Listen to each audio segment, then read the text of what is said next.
अला रसूलिल करीम, अम्मा बाद।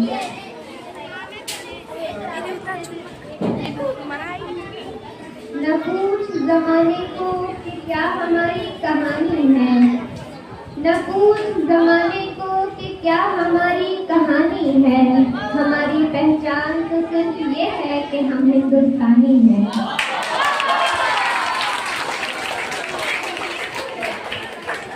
बहती है ये प्रेम की गंगा बहने दो, बहती है ये प्रेम की गंगा बहने दो।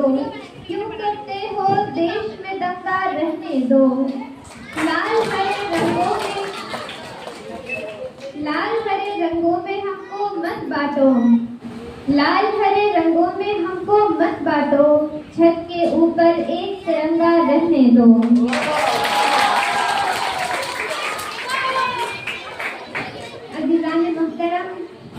मेरी तकरीर का उन्वान है आज का दिन और उलमा मशाइख की कुर्बानियाँ।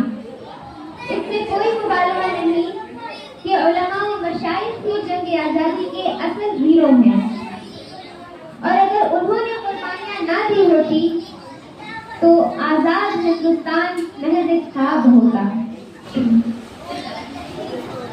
हम तमाम लोग आज हिंदुस्तान की 79वीं यौम आज़ादी की खुशी मनाने के लिए यहाँ पर इकट्ठा हुए हैं। ये हम तमाम लोगों के लिए बहुत ही खुशी और मसरत की बात है, क्योंकि हमारा देश हिंदुस्तान 1857 से लेकर 1943 तक पूरे 90 साल तक अंग्रेजों की गुलामी में रहा, और उसी गुलामी से आज़ादी दिलाने के लिए हमारे उलमा व मशाइख ने, हमारे दानिशवरों ने भरपूर जद्दोजहद की, और एक तवील मुद्दत तक जद्दोजहद करने के बाद 15 अगस्त 1947 को हमारे देश को आज़ादी दिलाई। उस आज़ादी में हमारे उलमा व दानिशवरों ने ऐसी ऐसी तकलीफ और शिद्दत का सामना किया, ऐसे ऐसे मसाइब व आलाम से गुजरे कि जिसका आज हम तसव्वुर नहीं कर सकते। आज अगर हम उस तकलीफ को सोचते भी हैं, उस परेशानी को सोचते भी हैं, तो हमारी रूह कांप जाती है। खुद अंग्रेज मौलिक टामसन लिखता है कि दिल्ली की चांदनी चौक से लेकर सैफर तक कोई ऐसा दरख्त न था, कोई ऐसा दरख्त न था जिसमें उलमा की गर्दनें न लटकाई गई हो। और यही नहीं, आगे लिखता है कि 12,000 की तादाद में उलमा को फांसी पर लटकाया गया और 5 लाख से ज्यादा मुसलमानों का कत्लेआम किया गया। रस्ते में बांध दिया जाता और नीचे से हाथियों को जला दिया जाता। लाहौर की शाही मस्जिद, जिसके सहन में अंग्रेजों ने फांसी का फंदा बनाया था, उसमें एक दिन में 80 उलमा को फांसी पर लटका दिया जाता। लाहौर के दरियाई रावी में 80 उलमा को गोलियों में बंद करके डाल दिया जाता और ऊपर से गोलियों का निशाना बना दिया जाता। टॉमसन कहता है कि मैं अपने खेमे में गया, मुझे मुर्दार की बदबू महसूस हुई, मैं खेमे के पीछे चला गया और क्या देखता हूँ कि आग के अंगारे दहक रहे हैं और 40 उलमा को बुलाया गया, उनके कपड़े उतार दिए गए और आग के दहकते अंगारों में डाल दिया गया। मेरे देखते हुए 40 और उलमा को बुलाया गया, मेरे सामने उनके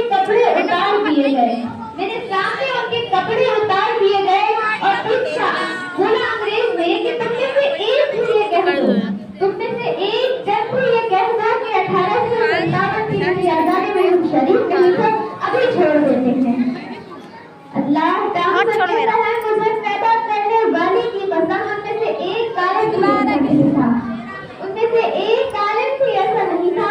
सबने अपनी जानें तो दे दी, आग में तप तो गए, लेकिन किसी ने भी अंग्रेज के सामने सर नहीं झुकाया।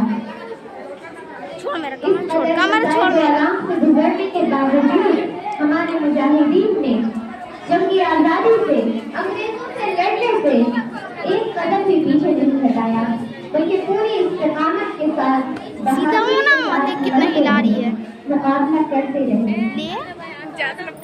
इससे मुख्तसर ये है कि अगर जंगी आजादी में उलमाए किराम हिस्सा न लेते तो हिंदुस्तान कभी भी आजाद न होता, कभी भी आजाद न होता, कभी भी आजाद न होता।